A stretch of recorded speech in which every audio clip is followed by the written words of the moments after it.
Hi, good day M6065. Please introduce yourself. Good day, Madam and Sir. I'm 6065, Maricruz Esquilio. I'm 36 years old, single mother with living partner. I have three children, 12 years old boy and two girls, 9 years old and 5 years old.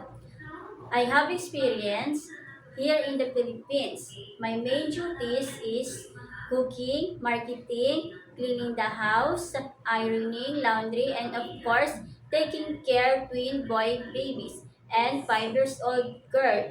And my second experience in Hong Kong. My main duties is cleaning the house, cooking, marketing, laundry, ironing, and of course, taking care newborn baby. Madam, sir, I hope you will. Okay, by the way, you are terminated here on employer in Hong Kong, right? Yes, sir. Why? Because my employer relocation to other country. So, do you have any release paper? Yes, sir. Okay.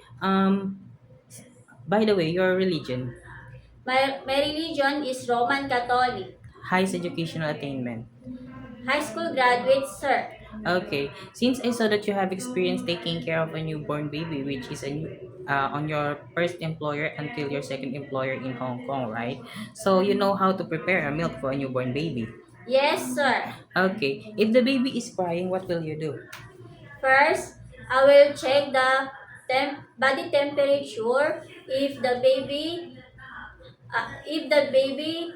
fever, I will give first aid. I will wipe whole body wet.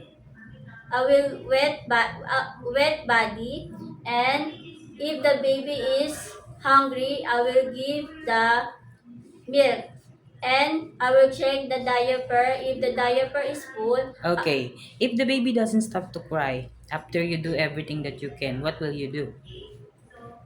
I will call my employer to ask them what kind medicine I give them. If the baby doesn't stop to cry, you will call the employer. Okay, why do you want to work in Hong Kong again? Because, sir, I want provide all the needs my children and build on my house. Okay, and how long do you want to work in Hong Kong? As long as my employer she needs me. So it is okay to you to extended your contract. Yes, sir.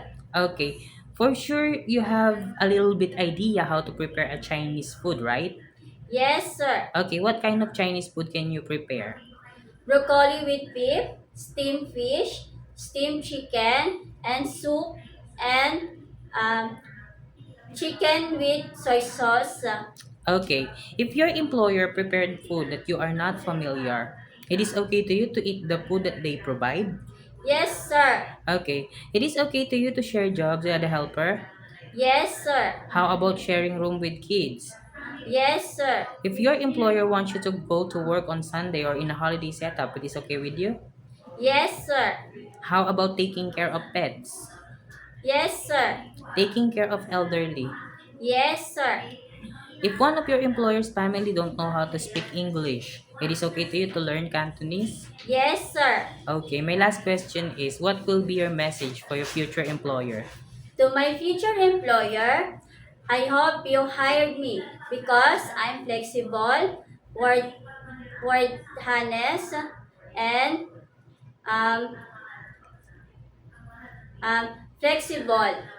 Thank you, Madam Sir. Okay, thank you very much, Miss Mary Chris. Thank you. Thank you, Madam Sir.